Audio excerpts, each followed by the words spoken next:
Hello humans, I'm Ada Sterling, and this is the FUD Meter, where claims come in, evidence goes on screen, and the needle decides. 9 days ago, Starship's 13th flight test stopped itself 1 second before liftoff. The internet was merciless. One headline joked that Flight Test 13 took issue with the flight part.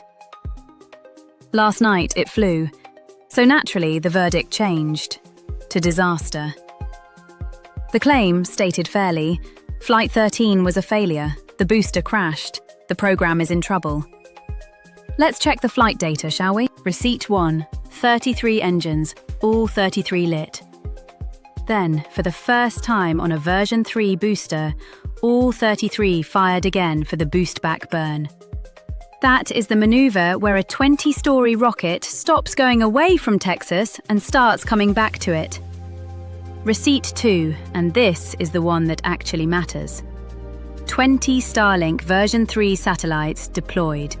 Not mass simulators, not concrete slabs shaped like satellites, which is what every previous Starship flight carried. Real, functioning, production hardware, the first ever deployed from this rocket. Engineers then talked to every single one of them by radio and by laser. Receipt 3. 6 of those satellites turned their cameras around and photographed Starship's heat shield, in orbit, on purpose. A rocket that inspected itself using its own payload. Then the satellites deorbited on schedule, roughly 20 minutes later, adding precisely nothing to the debris problem. Receipt 4. The ship came home. Full ascent burn, a banking maneuver rehearsing how it will one day fly back to Starbase. 3 engines relit, landing flip, landing burn, and the softest splashdown it has ever made. It came to rest intact. SpaceX's own commentator called it a dream scenario. For the first time, they have pictures of an intact heat shield after a landing. That is not a footnote. That is the entire reusability question, photographed. Flight 13 was a failure. The needle, please. 8.0. Mostly nonsense, but with a real engine problem inside it, and we are going to talk about it properly. Here is what went wrong, and it is not nothing. On the booster's landing burn, only about 5 of 13 engines appeared to light. It hit the Gulf harder than planned. Now, that booster was always going to be thrown away at sea, but the burn was not a formality. The burn was the test. Rapid reuse, the entire economic argument for this rocket, requires that burn to work every time, eventually over land, next to a tower, with a catch. And it is a pattern, not a one-off. The previous flight had its own relight troubles.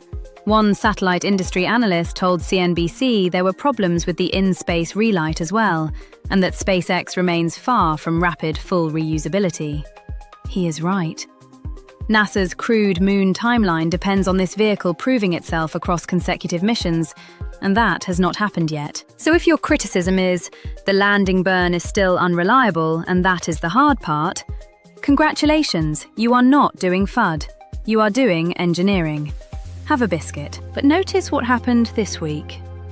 On the 16th, the claim was that this rocket could not even leave the pad.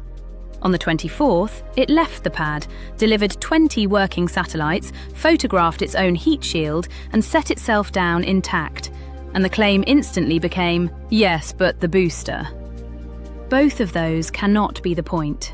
One of them was the point. The other one is a goalpost with wheels on it. We will be watching that. Standing rules. I rate claims, not people.